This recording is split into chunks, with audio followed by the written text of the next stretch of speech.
人生那么长，很美好的地方，你的身上，我愿意幻想，终于的很亮，像你的牙齿一样，一天天的在你的头。是微信聊，我也夸张，太阳高，说话也聊，是空调。नेक्स्ट episode के starting में हमें सेंची और सांगन का सीन दिखाया जाता है, जहाँ पर सांगन सेंची को लेने के लिए आया था, जहाँ पर वो जाशु का भी वेट करी थी. उसे इंतजार ही नहीं हो रहा था. जाशु आता है तो वो दोनों फिर पीछे चले जाते हैं और सेंची तो वो बड़ी खुशी उसे छोड़ के चली जाती है.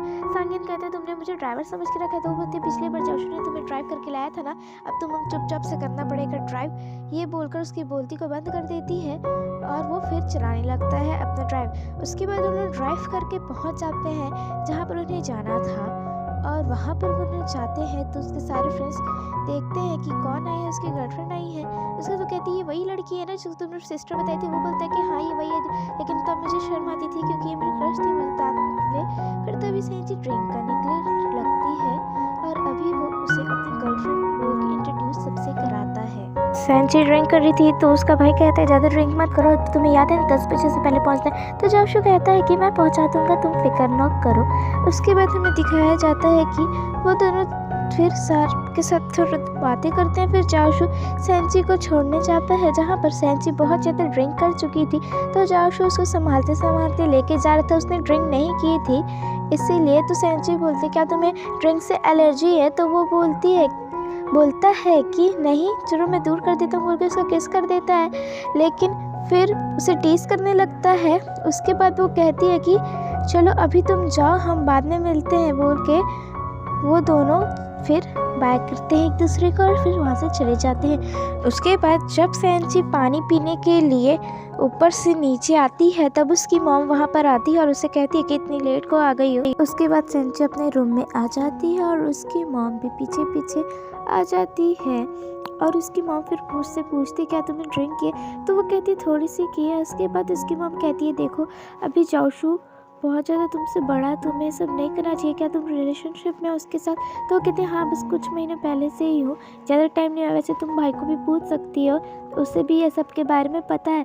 तो उसकी मॉम उससे कहती है कि उसकी फैमिली के बारे में तुम्हें कुछ पता भी है क्या है, और जिन लोगों ने उनके ऊपर कर्जा डाला है बहुत लंबे समय से उसके क्या क्या है. वैसे भी वो तुम्हारा ट्यूशन टीचर था इसलिए वो तुम्हारा एडमायर था, शायद इसीलिए तुम्हें उससे लव हो गया, लेकिन वह सिर्फ तुम्हारा एडमायर और कुछ नहीं. उसके बाद हमें नेक्स्ट सीन का दिखाया जाता है जहाँ पर सेंची वही अपनी मॉम की बातों के बारे में सोच रही थी. तो जाशु आता है पीछे से, सरप्राइज़ कहता है, अब गुड मॉर्निंग कहता है. तो क्या इम्पोर्टेंट होगा जो आज तुमने मुझे बुलाया है? जाशु कहता है मुझे लगता है मुझे तुम्हारे फ्रेंड से मिलना चाहिए. तो सेंची कहती है सच में? उसके बाद वो दोनों बातचीत करते वॉक करते जाते हैं. उसके बाद सेंची कहती है काश मैं 29 ईयर की होती तब कोई मुझे नहीं रोकता तुमसे डेट करने से. तो जाशु कहता है मुझे अपने से छोटी लड़कियों को डेट करना पसंद है, मुझे बड़ी लड़कियाँ नहीं पसंद. तो इस बात पर सेंची थोड़ी सी चिढ़ जाती है, लेकिन उतना कुछ नहीं होता है.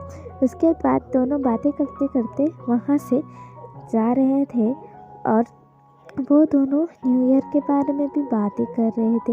फिर हमें नेक्स्ट सीन दिखाया जाता है जहाँ पर जाशु को सेंची के पेरेंट्स बुलाते हैं क्योंकि अभी सेंची नहीं थी. तो उससे अच्छे से बोलते हैं कि उसका फादर बोलते हैं कि मुझे पता है तुम सेंची को डेट कर रहे हो. तो जाशु के बोलता है कि मैं आपको बताने ही वाला था आपसे मिलके. तो वो कहता है ऐसा पेरेंट्स हम ऐसा नहीं चाहेंगे कि उसकी ज़िंदगी में कुछ उल्टा सीधा हो, और वैसे भी तुम तो जानते हो तुम्हारी फैमिली कंडीशन कैसी है, तुम्हारे फादर और तुम्हारी मदर का अभी तुम्हारा घर भी इतना ठीक नहीं है, अभी ना ही तुम्हारे पास अच्छी नौकरी वाकरी नहीं है. हमें पता है कि तुम बहुत अच्छी लड़की हो, लेकिन फिर भी हम ऐसा नहीं चाहेंगे. और अभी एज का गैप भी तो देखो, तुम उससे कितने बड़े हो और फ्यूचर में तुम अब समझ सकते हो. तो जाशु वहाँ से चले जाता है. फिर सेंची जब आती है तो उसको उसके पेरेंट्स बताते हैं कि आज जाशु आया था जब तुम नहीं थी, हमने बुलाया था और बातचीत हम किए थी कि तुम्हारे रिलेशनशिप के बारे में ही हम बातें कर रहे थे कि क्या होगा क्या नहीं. वो ऐसा उसके बाद वो जब बातें करने लगते हैं ये सब उसके पेरेंट्स सोच रहे थे. उसके बाद रियलिटी में जब बातें करने लगते हैं तो सेंची को बहुत ज़्यादा बुरा लगता है क्योंकि वो उल्टा सीधा बोल रहे थे. बोलते हैं उसकी मदर का डेथ हो जाएगा, उसके फादर भी. तो वो बोलती है हम बहुत ज़्यादा सोच समझ के रखे हैं, हम कोई रिलेशनशिप में कोई टाइम पास नहीं कर रहे हैं, ये एक रियलिटी है, आप ये सब कुछ समझो प्लीज़. उसके बाद उसके पेरेंट्स भी कहते हैं कि हम नहीं चाहेंगे इतने बड़े लड़के से तुम रिलेशनशिप बढ़ाओ, इसलिए प्लीज़. तो फिर तो सेंची बहुत ज़्यादा सैड हो जाती है, लेकिन वो उसे कहती है ये कोई टाइम पास नहीं है, वो बार बार यही बोल रही थी। और ये एक कोई प्रॉब्लम नहीं है, ये उसकी फैमिली का मैटर है, आपको उसमें नहीं घुसना चाहिए। और वैसे भी हम सब डिसाइड कर चुके हैं कि हमें क्या करना है और क्या नहीं। सेंजी को सिर्फ और सिर्फ जाओशू की फिक्र थी कि डैड के बातों से वो कहीं हर्ट ना हुआ होगा। ऐसा सोचकर वो फिर जाओशू भी उसके डैड के बारे में ही सोच रहा था। जब उसने ऐसा कहा था उसे बहुत ज़्यादा रोना आ रहा था, तो इस साइड से सेंजी को भी बहुत ज़्यादा रोना आ रहा था। तो क्या ही कहे, तो वो सोचती है जाओशू को कॉल करने का। उसके बाद वो जाओशू को कॉल लगाने लगती है और फिर जाओशू उठाता है कॉल। वो जाओशू को कहती है कि तुम ज़्यादा प्रॉब्लम मत करो और तुम्हारा डैड का ख्याल हम दोनों मिलकर रख लेंगे और तुम टेंशन मत लो ये सब के बारे में। तो जो जाओशू रहता है ये सब सुन के उसके आँख में आंसू आ जाता है, क्योंकि सेंसी इतना केयर कर रही थी उसके बारे में, बल्कि वो उतना जानती भी नहीं थी उसके क्या होगा। तो वो दोनों इसी बारे में बातें कर रहे थे, रिलेशनशिप के बारे में कि क्या होगा, कैसे करेंगे, कुछ अभी तय नहीं है। उसके बाद वो दोनों बातें कर रहे थे, तो जाओशू कहता है मैं जाने वाला हूँ कल सुबह, तुम मुझे स्टॉप करने मत आना। तो फिर सेंची कहते है तुम क्यों जाओगे, तो कहता है मुझे काम आ गया है इसलिए मैं जाऊँगा। ये बोलते बोलते उसके हाथ काँप रहे थे। वो कहता है गुड नाइट, कल फ्लाइट में के बाद कॉल करूँगा मैं तुम्हें। तो वो भी फिर डिसाइड कर लेती है वहाँ जाने का, लेकिन वो जाओशू को नहीं बताती उसके पेरेंट्स से। जब उसका बात हुआ था तो गुड नाइट कर देते हैं दोनों इधर उधर से। एक इधर रो रही थी, एक उधर रो रहा था। वो दोनों बहुत ज़्यादा सैड थे। अगले दिन सेंची बैग लेके निकल जाती है एयरपोर्ट के लिए, लेकिन उसके पेरेंट्स रास्ते में टोकते हैं। तो कहती है कि नहीं मुझे जाना ही होगा, वैसे भी मुझे वहाँ जाके काम वाम भी करना है। तो उसके पेरेंट्स बोल रहे थे कि तुम्हें अगर जाना है तो मत जाओ ना, प्लीज़ रह जाओ। तो वो कहती है कि नहीं अब मुझे नहीं रहना। फिर नेक्स्ट सीन में हमें दिखाया जाता है जहाँ पर सेंची भी पहुँच गई थी वहीं जहाँ पर जाओशू आया था, जहाँ पर जाओशू को कॉल करके बता देती है कि वो एयरपोर्ट आई है।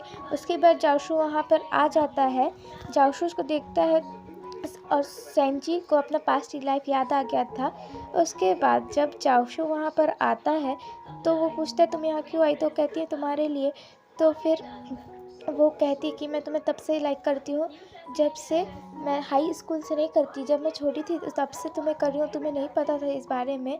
और मैंने देखो इतने सारे चिट्स भी बना के रखे हैं जिसके अंदर लिखे थे।